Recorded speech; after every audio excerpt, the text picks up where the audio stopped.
এরা চাঙারিওয়ালা। সকালের পর থেকেই শুরু হয় তাদের কর্মব্যস্ত জীবন। ঘাটে নেমেই শুরু হয় ছুটোছুটি, বসে থাকার সুযোগ তাদের একটুও নেই। বাঁশের তৈরি বড় বড় চাঙারিতে সাজানো হরেক রকম টিফিন বক্স। চাঙারিগুলোর তখন ওজন দাঁড়ায় 50 থেকে 80 কেজি পর্যন্ত। প্রতিটি চাঙারিতে 40 থেকে 50টি টিফিন বক্স থাকে। এত ওজনের এক একটা চাঙারিতে করে খাবারের বক্সগুলো কোথায় পৌঁছে দেন তারা? কোথা থেকে আসে এসব খাবার? এর বিনিময়ে কত টাকাই বা পান তারা? যাদের বাড়ি নদীর এক প্রান্তে আর নদীর অন্য প্রান্তে ব্যবসা প্রতিষ্ঠান কিংবা অফিস, তাদের বেশিরভাগই দুপুরে খেতে চান বাসার রান্না করা গরম খাবার। তাদের বাসার রান্না করা খাবারই তাদের বাসা থেকে কর্মস্থলে পৌঁছে দেন এই চাঙারিওয়ালারা। খাবার শেষে তারাই আবার টিফিন বক্সগুলো পৌঁছে দেন বাড়িতে। বিনিময়ে তারা নেন সামান্য কিছু টাকা। প্রতি মাস শেষে 5 থেকে 600 বাড়ির খাবার কর্মস্থলে ঠিক সময় পৌঁছে দেয় ওরা। প্রত্যেক চাঙারিওয়ালাই যেন এক একজন খাবারের ডাকপিয়ন।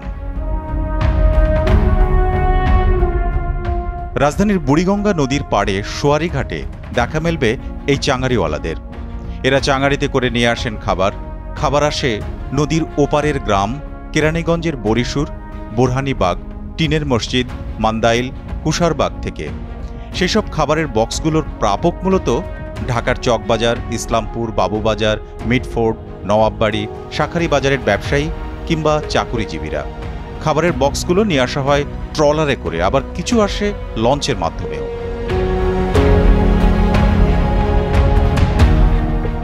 আলী হোসেন 18 বছর যাবৎ এই কাজ করছেন তিনি। সোয়ারিঘাটে নেমেই তিনি ব্যস্ত হয়ে যান গন্তব্যে খাবার পৌঁছাতে। ছোট বড় অলি গলি পেরিয়ে দ্রুতই তিনি গেলেন চকবাজারে। দুপুরের মধ্যেই তাদের পৌঁছে দিতে হবে খাবার।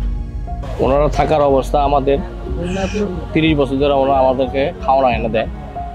অনেক সুবিধা হয় ওনাদের খাওয়ার আয়না দেয় আমাদের। হ্যাঁ, সকালে আনা দেয়, আমাদের ক্যারি করা অনেক কষ্টের, কিন্তু ওনারা একটু দেরি করে আয়না দেয়। ওনাদের গ্যাস থাকে না, এই একটা সমস্যা। আর নিজের বাদ দিতে ক্যারি করা কষ্টের। সকালবেলা সব অ্যারেঞ্জমেন্ট হয় না, গ্যাসের সমস্যা হয়। সব বাদ দিয়ে আবার ওনারা বিকেলে টিফিন করে নিয়ে যাবে, আবার বাসায় গিয়ে পৌঁছে দিবি। পরে 30-40 বছর ধরে এরা ওনারা আনতেছে।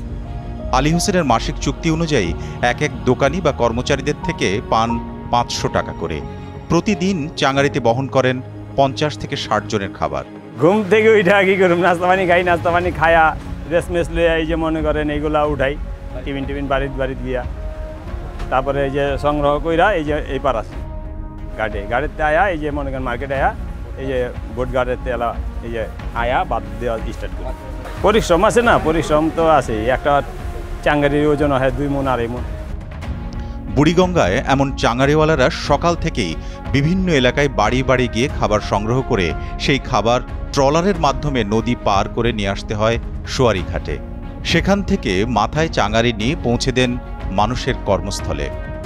আরে বালা পরিশ্রম, একটা করতে মনে করেন সব বাদ যোগায়া তারপর আহি দোকানে পৌঁছায় দিতে হইব। কেবল আমাদের দেশে নয়, ভারতেও এরকম পেশার খোঁজ পাওয়া যায়। পার্থক্য শুধু নামে। ওদের বলা হয় ডাব্বাওয়ালা। ডাব্বা অর্থাৎ টিফিন বক্স। শহরের এক প্রান্ত থেকে অপর প্রান্তে যারা ডাব্বা পৌঁছে দেন গন্তব্যে, তারাই ডাব্বাওয়ালা। ঢাকায় এরাই চাঙারিওয়ালা। ভারতে এই পেশার শুরু 100 বছরের বেশি সময় ধরে চললেও বুড়িগঙ্গার চাঙারিওয়ালারা কবে থেকে এই পেশায় যুক্ত সে কথা তারা নিজেরাও ঠিক জানেন না। কারো মতে 50 বছর, আবার কারো মতে এটি 60 থেকে 70 বছরের পুরনো পেশা। আবার কেউ কেউ মনে করেন নদীর এপারে যখন থেকে ব্যবসা গড়ে উঠেছে তখন থেকেই তারা এই কাজ করছেন।